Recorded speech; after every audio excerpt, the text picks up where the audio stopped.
Hello students, welcome back to study with YouTube channel. आज के story में हम लोग क्लास 9 स्टूडेंट्स के टाइम टेबल की बात करने वाले हैं कि क्या उनकी टाइम टेबल होनी चाहिए, कैसे वो लोग पढ़ाई करेंगे। गाइस देखिए, टाइम टेबल का मतलब ये नहीं होता है कि 6 से 7 बजे ये करना, 7 से 8 बजे ये करना, क्योंकि ऐसा किसी का टाइम टेबल बन ही नहीं सकता है। क्योंकि मैं आपको ऐसा टाइम टेबल कभी दूंगा ही नहीं। क्योंकि देखिए गाइस, क्या होता है ना, कभी किसी का स्कूल का टाइमिंग अलग होता है, किसी का ट्यूशन टाइमिंग अलग होता है, तो ऐसा टाइम टेबल सभी स्टूडेंट्स फॉलो नहीं कर सकते हैं। इसलिए मैं आपको ऐसा टाइम टेबल नहीं दूंगा कि आपको 5 बजे उठना है, ओके 6 बजे से पढ़ने बैठना है। तो ये टाइम टेबल यदि आप भी बनाते हैं तो आप कभी इसे फॉलो नहीं कर पाते होंगे। तो आपको इस प्रकार का टाइम टेबल बिल्कुल नहीं बनाना है। तो टाइम टेबल क्या होता है सर? देखिए, टाइम टेबल बहुत ज़्यादा बड़ा चीज़ नहीं होता है। टाइम टेबल होता है कि आप किस प्रकार से पढ़ेंगे। क्या टाइम टेबल बनाना चाहिए? तो जी हाँ गाइस, टाइम टेबल आपको बिल्कुल बनाना चाहिए। कैसा टाइम टेबल बनाना चाहिए? आपको टाइम टेबल बनाना चाहिए वीकली वाला, यानी आपको इस वीक में, इस डे में क्या पढ़ना है। गाइस आप डेली का टारगेट रख सकते हैं या फिर वीक का टारगेट रख सकते हैं। यानी आपको वीक में मैथ से इतने चैप्टर कर लेने हैं,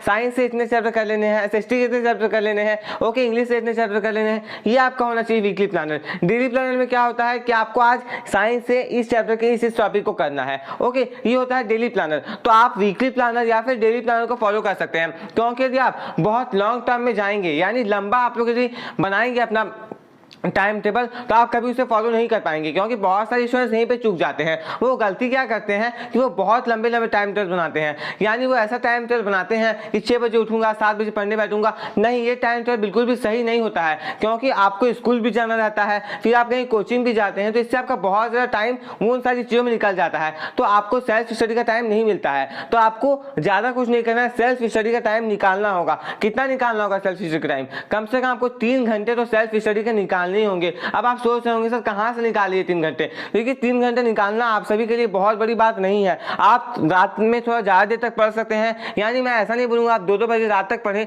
बट मैं आपको ये कहूँगा कि आप लोग 9 बजे से 10 बजे, ओके या फिर 9 बजे से 12 बजे तक पढ़ सकते हैं। ये आप बिल्कुल कर सकते हैं स्टूडेंट्स। क्योंकि देखिए, कोई भी कोचिंग यदि आप जाते होंगे तो आपका कोचिंग नहीं भी तो कम से कम 7 बजे तक बिल्कुल ओवर हो जाता होगा, ओके। अब मैं आपको बोल रहा हूँ 9 बजे से पढ़ने, तो आपको 3 घंटे का यहाँ पे सेल्फ स्टडी का टाइम मिल जाएगा। अब आप उठेंगे कितनी बजे? मॉर्निंग में स्कूल है तो आप लोग बिल्कुल आराम से 5 बजे उठ सकते हैं। तो 5 घंटे का नींद जो है वो आपके लिए सेल्फ सफिशिएंट हो जाएगा, ओके। इसलिए आपको इस प्रकार का टाइम टेबल बनाना है। ऐसा नहीं है कितना बजे उठूंगा ऐसे पढ़ूंगा, नहीं, ऐसा आप लोग बिल्कुल भी मत कीजिएगा। ये आप लोग खुद गलती करते हैं, बाद में पछताते हैं। तो आप लोग ऐसा गलती बिल्कुल भी मत कीजिएगा स्टूडेंट्स, बाद में आपको सफर करना ही पड़ेगा। इसलिए अभी आप इन सारी गलतियों को बिल्कुल सुधार करके आगे बढ़े। उसके बाद नेक्स्ट चीज आता है कि सेल्फ स्टडी कैसे करना है।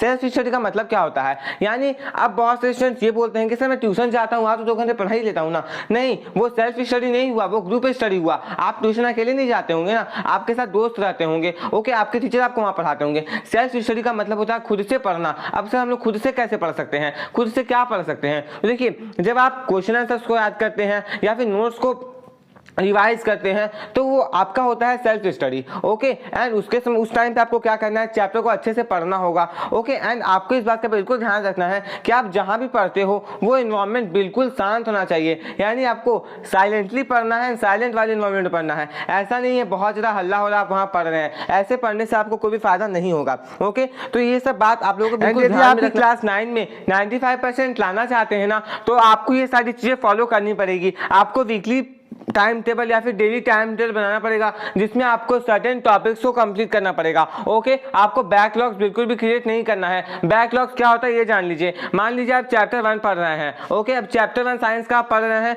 आपको कोई टॉपिक नहीं समझ में आया, आप उसे वहीं खत्म कीजिए। ऐसा नहीं कि नहीं इस टॉपिक को बाद में पढ़ लूंगा, उसके बाद आप चैप्टर 2 में चले जाएंगे, ऐसा बिल्कुल भी मत कीजिएगा। इससे आपको लॉन्ग टर्म में बहुत ज़्यादा इफेक्ट पड़ेगा। एंड जो नेक्स्ट चीज़ आता है स्टूडेंट्स, वो आता है रिविजन। आपको time to time properly revise करना है चीज़ों को। मान लीजिए आज आप चैप्टर 1 पढ़ते हैं, पूरा कंप्लीट करते हैं, मान लीजिए आप चैप्टर 1 को, तो आपको आज से 7 दिन बाद या 5 दिन के इंटरवल में चैप्टर 1 को फिर से पढ़ना है। एंड चैप्टर 1 को आप कैसे पढ़ेंगे? तो आपको नोट्स से पढ़ना है, आपको शॉर्ट नोट्स, लॉन्ग नोट्स बनाना है, okay. And short notes, long notes वाला वीडियो मैंने अपलोड कर दिया है। यदि आपने नहीं देखा है नोट्स वाला वीडियो, नोट्स कैसे बनाया जाता है, तो आई बटन पे आपको वीडियो मिल जाएगा। आप लोग नोट्स वाला वीडियो भी देख लीजिएगा, आपको बहुत ज़्यादा फायदा होगा। होगा, आप लोग इजीली समझ पाएंगे कि नोट्स कैसे बनाया जाता है, कौन सा नोट्स अच्छा होता है, एंड उन्हीं सारे नोट्स से आपको रिवीजन करना है। ओके, तो आपको नेक्स्ट चीज जो करना है वो है रिवीजन, यानी समय से साथ आपको रिवाइज करते चलना है, क्योंकि जब रिवीजन नहीं करेंगे ना तो क्या होगा कि आप पीछे की सारी चीजों को भूलते जाएंगे। आप आगे तो बढ़ते चले जाएंगे लेकिन आपके पीछे की सारी सीढ़ियां टूटती चली जाएंगी। आप धीरे धीरे छत चढ़ते चल जाएंगे, छत चढ़ते चल जाएंगे, लेकिन जिस सीढ़ी से आप छत चढ़ते जा रहे थे ना वो सारी पीछे की सीढ़ियां आपकी टूटती चली जाएगी। इसलिए आपको पीछे देखते हुए चलना है। ओके, आप लोग एक सीढ़ी चले पीछे देखें, हाँ पीछे का सीढ़ी है, ऐसे आपको करना है। यानी जब चैप्टर 2 में पढ़ रहे हैं, अभी चैप्टर 2 पढ़ रहे हैं तो चैप्टर 1 को भी बिल्कुल साथ में लेकर के चलना है। चैप्टर 5 पढ़ रहे हैं तो चैप्टर 4 को भी साथ में लेकर चलना है। ऐसा करना है, ये नहीं कि आज पढ़े उसके बाद 3 महीने बाद एग्जामिनेशन के टाइम में पढ़ चला कुछ आता ही नहीं मुझे चैप्टर का, सारा भूल गया हूँ। ऐसा बिल्कुल भी मत कीजिए कि बहुत बड़ी गलती होती है। एंड यहीं पे बहुत सारे स्टूडेंट्स चूक जाते हैं जिसके चलते वो 95% क्लास 9 में नहीं ला पाते हैं। देखिए, आपको शुरू से क्लास 9 में ये बता दिया जाता है कि क्लास 9 टफ है, टफ है, टफ है, एंड आप लोग इसे मान लेते हैं। बट मैं आपको बता दूं कि क्लास 9 रियलिटी में टफ है, बट इतना भी टफ नहीं जितना आप उसे एज्यूम कर लेते हैं। ओके, क्लास 9 टफ होता है, क्लास 10 से टफ होता है, ये बात बिल्कुल सही है, बट क्लास 9 वो आपके लिए फंडामेंटल बेस का काम करता है। ओके, इसलिए आपको क्लास 9 में बिल्कुल भी डरना नहीं है। क्लास 10 मैं जानता हूँ ईजी होता है क्लास 9 की तुलना में, बट ऐसा नहीं है कि क्लास 9 में आप फेल हो जाएंगे। क्लास 9 में बच्चे तभी फेल होते हैं जब वो बिल्कुल नहीं पढ़ते हैं। यदि आप क्लास 9 में पढ़ते रहेंगे ना एक कॉन्टिन्यूअस वे में तो आपका मार्क्स बहुत अच्छा आएगा, आप लोग इजीली 95% ला पाएंगे। ओके, तो यहाँ पर आप लोगों को टाइम टेबल बनाने से इस बात का ध्यान रखना है कि आपको शॉर्ट टर्म टाइम टेबल बनाना है, लॉन्ग टर्म टाइम टेबल के साथ आपको बिल्कुल भी ध्यान नहीं देना है। आपको वीकली बनाना है, डेली बनाना है, बट ऐसा नहीं कि 2-3 महीने का टाइम टेबल एक बार बना लिया। ओके, ऐसा बिल्कुल भी आप लोग मत कीजिएगा। एंड आप लोगों को चीज़ों को प्रॉपर्ली रिवाइज करना है, आपको बिल्कुल क्लीन एनवायरमेंट में पढ़ाई करनी है। एंड पढ़ाई करते समय किन बात का ध्यान रखना है, तो पढ़ाई करते समय आपको इन बात का ध्यान रखना है कि आप जो भी चीज़ पढ़ रहे हैं उसे समझने की कोशिश कीजिएगा। ऐसा नहीं है कि आप क्वेश्चन आंसर को लेकर के बैठ कर रटने लगे, नहीं, पहले चैप्टर को पढ़िए, समझिए, नहीं समझ में आता है वीडियो लेक्चर्स देखिए। मैं आपके लिए कंटिन्यूअस में सारे चैप्टर्स का एक्सप्लेनेशन और सॉल्यूशन तो ला ही रहा हूँ, तो आप लोग सारी चीज़ों को करिए। एंड नेक्स्ट आता है एनसीईआरटी में जो भी इंसेक्ट क्वेश्चंस दिए जाते हैं ना वो आप लोग कीजिएगा, इसी से आप लोग 95% ला पाएंगे। क्योंकि देखिए एनसीईआरटी जो है आपका बुक वो आपके लिए सेल्फ सफिशिएंट है, बट इसके बाद भी बहुत सारे स्टूडेंट्स रेफरेंस बुक को लेते हैं तो वो उनकी मर्जी है। ओके, बट मैं आपको ये कहूँगा रेफरेंस बुक पढ़िए, पढ़ना खराब चीज़ नहीं होती है, बट यहाँ पर आपको एनसीईआरटी में जितने भी क्वेश्चन दिए गए हैं उन्हें नेगलेक्ट बिल्कुल भी मत कीजिएगा, उन्हें भी आप लोग साथ में लेकर के चलिएगा, क्योंकि ये सारे क्वेश्चन आपको आपके एग्जामिनेशन में 95% दिलाने में बिल्कुल एक इंपॉर्टेंट रोल प्ले करेंगे। ओके, तो आपको इस बात का ध्यान रखना है कि एनसीईआरटी बुक जो है ना इसे बिल्कुल भी नेगलेक्ट नहीं करना है, नोट्स आपको बनाना है एंड नोट्स को समय के साथ आपको रिवाइज करते चलना है। ओके, तो यही सारी चीज़ों के हेल्प से आप लोग क्लास 9 में 95% ला पाएंगे। एंड सबसे बड़ी गलती आप लोग करते हैं, आप लोग पढ़ते समय मोबाइल का यूज़ करते हैं। देखिए, मोबाइल का यूज़ करना खराब नहीं है, क्योंकि वीडियो लेक्चर्स आप मोबाइल से ही देख पाएंगे, बट मोबाइल से पढ़ते पढ़ते दूसरे चीज़ों में चले जाना, यानी यूट्यूब से पढ़ते पढ़ते फेसबुक में, और फेसबुक में जाने के बाद फिर इंस्टाग्राम में चले जाना, और फिर यूट्यूब का शॉर्ट्स देखने लगना, तो ये बिल्कुल ख़राब चीज़ है। आपको ऐसा बिल्कुल भी नहीं करना है। आपका बहुत ज़्यादा टाइम इन सारी चीज़ों में चल जाता है। आप 10 मिनट के लिए इंस्टा में जाते हैं, बट जब आप निकलते हैं तो आप देखते हैं कि मैं 1 घंटे से इंस्टा में ही फंसा हुआ था।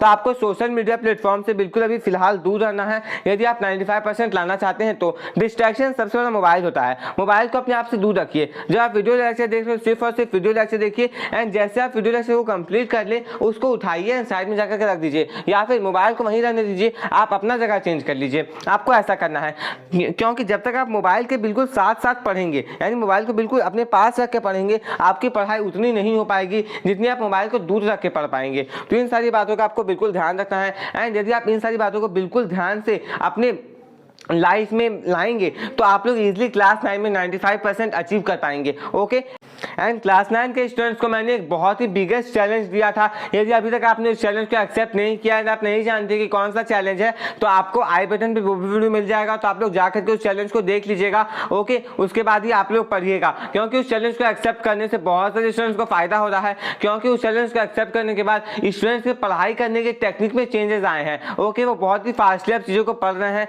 कंप्लीट कर रहे हैं एंड रिवाइज भी करते चल रहे हैं। तो आप भी उस चैलेंज को एक्सेप्ट करके राजा बन सकते हैं क्लास 9 के लिए। क्लास क्लास 9 एक बात ध्यान में रखिएगा, class 9 is not hard. Class 9 hard नहीं है, आप उसे बना लेते हैं हार्ड। ओके, क्लास 9 कभी भी हार्ड नहीं होता है, कोई भी चीज़ कभी हार्ड नहीं होती है। हार्ड आपका अटेम्प्ट होता है। जब आप किसी चीज़ के लिए अटेम्प्ट ही नहीं करेंगे तो आपके लिए हार्ड ही होगा। यदि आप सीढ़ी चढ़ना शुरू ही नहीं करेंगे और देखते रहेंगे कि सीढ़ी बहुत लंबी है तो कभी आप सीढ़ी को पूरी तरह से पार कर ही नहीं पाएंगे। इसलिए आपका मेन फोकस होना चाहिए, आप स्टार्ट करें, आप अटेम्प्ट डालें। यदि आपका अटेम्प्ट अच्छा रहेगा तो आपको सक्सेस जरूर मिलेगी। ओके, इसी के साथ मैं इस वीडियो को यहाँ पे एंड करता हूँ। उम्मीद करता हूँ कि आपको सारी चीज़ें अच्छे से समझ में आ गई होगी। अब आप एक अच्छा सा वीकली टाइम टेबल बनाएंगे। ओके, आप रिवाइज भी करेंगे चीज़ों को, उसके साथ साथ एनसीईआरटी को आप बिल्कुल भी नेगलेक्ट नहीं करेंगे यदि आप 95% लाना चाहते हैं तो। ओके, यदि आपको ये वीडियो अच्छा लगा तो इस वीडियो को लाइक कर दीजिए एंड यदि आप इस चैनल पर नए हैं तो चैनल को सब्सक्राइब करके बेल आइकन को प्रेस करके और प्रेस कर लीजिए, क्योंकि मैं आपके लिए ऐसे एजुकेशनल कंटेंट लाता हूं। गाइस, आपके सब्सक्राइब करने से आपको मिल जाएगा नोटिफिकेशन एंड मुझे मिल जाएगा मोटिवेशन। तो आप जितना ज़्यादा हो सके चैनल को सब्सक्राइब कीजिए एंड मुझे मोटिवेट कीजिए ताकि मैं आपके लिए और भी इम्प्रूव्ड क्वालिटी में वीडियो लाता रहूं। ओके, मिलते हैं नेक्स्ट वीडियो में। Thanks for watching.